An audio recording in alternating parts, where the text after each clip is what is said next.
વલસાડના કિલ્લાપારડીમાં ચાલી રહેલી પૂજ્ય શ્રી પ્રફુલ્લભાઈ શુક્લની 892મી શ્રીમદ ભાગવત કથામાં શ્રીકૃષ્ણ જન્મ ઉત્સવ ધૂમાધામથી ઉજવાયો.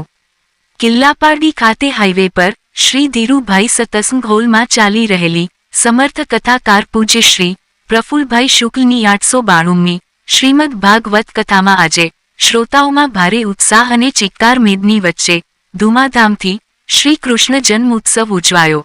અબિલ ગુલાલની ચોળો વચ્ચે નંદ ઘેર આનંદ ભયો, જય કનૈયા લાલકીનો નાદ થયો.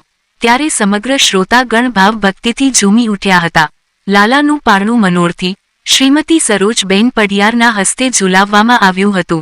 કથાના આયોજક શ્રી અસિત ગુરુભાઈ દેસાઈ, શ્રી અજયભાઈ શાહ, મુખ્ય યજમાન શ્રી દિલીપભાઈ પટેલ, પાનવાળા રાજાભાઈ ભરવાડ, ઉમરગામ, ભોજનદાતા શ્રી કાળુભાઈ આહિર, શ્રીમતી અલ્પાબેન દેસાઈ, શ્રી જગુભાઈ પટેલ સુખેસ, શ્રી કીર્તિભાઈ પંચાલ, જનાબ યુસુફભાઈ બેડાવાલા, શ્રીમતી બીનાબેન પટેલ, શ્રી નંદલાલ ડોબરિયા, શ્રીમતી ભારતીબેન કાપડિયા સહિત ભાવિકો ઉત્સવમાં જોડાયા હતા. પૂજ્ય શ્રી પ્રફુલ્લભાઈ શુક્લે કહ્યું હતું કે પ્રભુનું પ્રાગટ્ય પારણાની સાથે હૃદયમાં પણ થવું જોઈએ. આવતીકાલે શુક્રવારે અધિકમાસ નિમિત્તે વિષ્ણુ ભગવાનને સમૂહમાં તુલસી દળ ચઢાવવામાં આવશે. ખૂબ વિશાળ સંખ્યામાં લોકો કથા શ્રવણ કરી રહ્યા છે અને ભોજન પ્રસાદનો અનેરો લાભ લઈ રહ્યા છે. પ્રસ્તુતિ અભિનવ સુરત ન્યૂઝ ચેનલ, એડિટર પ્રકાશ પટેલ, સુરત.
અને આજે આ ભાગવત કથાની અંદર શ્રી કૃષ્ણ જન્મ ઉત્સવ ઉજવાઈ રહ્યો છે.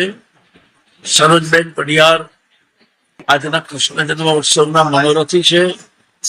એટલું જ નહીં, આજે કથાની અંદર તમારા ભોજનદાતા કાળુભાઈ આહિર અને ઉમરગામના કોર્પોરેટર ભાઈ શ્રી રાજાભાઈ ભરવાડ અને સાથે વિહા ભગત સૌ આજે આ ઉત્સવમાં સામેલ થવા માટે આવી રહ્યા છે. નંદ ઘેર આનંદ ભયોનો નાદ એ ભારતની ભૂમિનો જયઘોષ છે. અયોધ્યામાં રામ અને મથુરામાં કૃષ્ણ, આ સમન્વય આ કથાની અંદર થઈ રહ્યો છે. જિલ્લા પાર્ટીના ભાવિક જનો, અમારા મુખ્ય યજમાન દિલીપભાઈ પટેલ પાનવાળા સહિત સૌ આયોજક આશિષ ગુરભાઈ દેસાઈ સહિત બધા જ આ કથાને સફળ બનાવવા માટે ખૂબ જ પ્રયાસ કરી રહ્યા છે. બસ ભગવાનની કૃપા સૌના ઉપર ઉતરે એવી પ્રભુના ચરણોમાં પ્રાર્થના છે. જય સિયારામ, જય શ્રી કૃષ્ણ. આવનારા દિવસોમાં કઈ ધન પૂજા ઉત્સવ છે, એમાં ભગવાન વિષ્ણુને સમૂહમાં સહસ્ત્ર તુલસી દળ ચડાવશું. પરમ દિવસે શનિવારે આ કથામાં રૂક્ષ્મણી વિવાહ મંગલ અવસર ઉજવવામાં આવશે અને રવિવારે કથાને વિરામ આપવામાં આવશે. પ્રણામ. જય શ્રી રામ. ઓકે.